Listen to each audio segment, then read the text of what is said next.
دیکھو مہمان کی 3 قسمیں ہوتی ہیں. پہلی قسم ہے بندہ آ جائے, ہم کہتے ہیں یہ جائے نہ, چلے جانا یار, 2-4 دن رہ کے جاؤ یار, اچھا یار او چلو چائے پی لو یار, چلو روٹی کھا لو. ہم چاہتے ہیں یہ کسی بہانے بیٹھا رہے, ہم یہ ہمارے گھر سے یہ جائے نہ. یہ مہمان کی پہلی قسم ہے. کون سی ہے؟ دوسری قسم میں آ جائے, ہم کہتے ہیں جلدی سے یار خلاصی ہو, اچھا یار باقی باتیں بعد میں کر لیں گے, اگر کوئی ضروری بات ہے تو فون پہ بات کر لینا, اچھا میرا کام جلدی ہے مجھے جانا ہے. ہم کہتے ہیں یہ نکلے فٹافٹ. تیسری قسم ہے کہ ہم چاہتے ہیں یہ میرے گھر میں داخل ہی نہ ہو.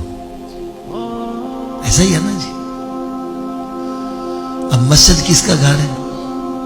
اونچی بولو یار ذرا, اور اونچی آواز سے بولو. ہم اللہ کے نزدیک مہمانوں کی کون سی قسم میں رکھتے ہیں؟ مسجد میں آ جاؤ, اگر مسجد میں جی لگ رہا ہے, نماز پڑھ کے پھر بھی بیٹھا ہے, تسبیح پڑھ رہا ہے, قرآن پاک پڑھ رہا ہے, درود پاک پڑھ رہا ہے, سمجھ جاؤ مہمانوں کی پہلی قسم ہے رب نہیں چاہتا یہ جلدی میرے گھر سے چلا جائے. اور اگر مسجد میں آیا ہے جلدی جلدی ٹھونگے مار کے بھاگنے کی کرتا ہے, سمجھ جاؤ مہمانوں کی دوسری قسم ہے رب نہیں چاہتا کہ یہ میرے گھر میں زیادہ دیر ٹھہرے. اور جو مسجد میں آئے نرالا, یار اس کو اپنی قسمت میں رونا چاہیے کہ وہ اللہ کی نظر میں اتنا گر گیا ہے کہ رب تعالیٰ اس کو اپنے گھر میں داخل ہونے کی توفیق نہیں دے رہا.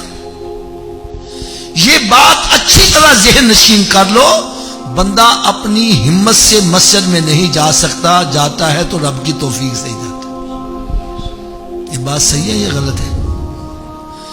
میں تو یہ ببانگ دوہل کہا کرتا ہوں, آج کل جو ہماری مساجد میں فیسیلیٹیز موجود ہیں عام گھروں میں نہیں ہیں. کارپیٹ بچھے ہوئے ہیں, اے سی لگا ہوا ہے, پنکھے لگے ہوئے ہیں, ٹھنڈے گرم پانی کا بندوبست ہے. ہر گھر میں یہ سہولتیں میسر نہیں ہوتی تقریباً. اب چاہیے یہ کہ پورا محلہ ہی مسجد میں آ جائے, لیکن مسجد میں وہی آتا ہے جس کو رب توفیق دیتا ہے. آپ کو میں ایک مثال بڑی پیاری دیتا ہوں. ایک بندہ تھا نا, کسی کا غلام تھا, تو دونوں سواری پر سفر کر رہے تھے, نماز کا وقت ہو گیا. تو غلام نے کہا حضرت جی نماز پڑھ لیے. وہ کہتا یار مسجد آئے گی تو تن پڑھا دیں گے. خیر وہ مسجد آ گئی تو وہ خود باہر کھڑا ہو گیا, کہ جا جا کے نماز پڑھے.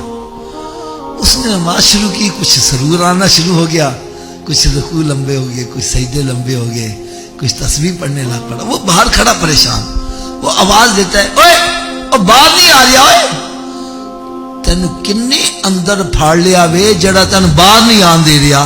کہنا جڑا تین اندر نہیں آن دے رہا میں باہر نہیں آن دے رہا.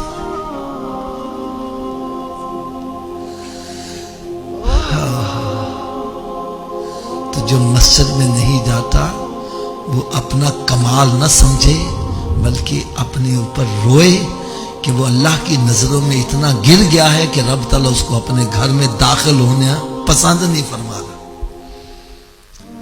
دین کی بات پھیلانا صدقہ جاریہ ہے. ثواب کی نیت سے ویڈیو کو شیئر ضرور کیجیے. جزاک اللہ.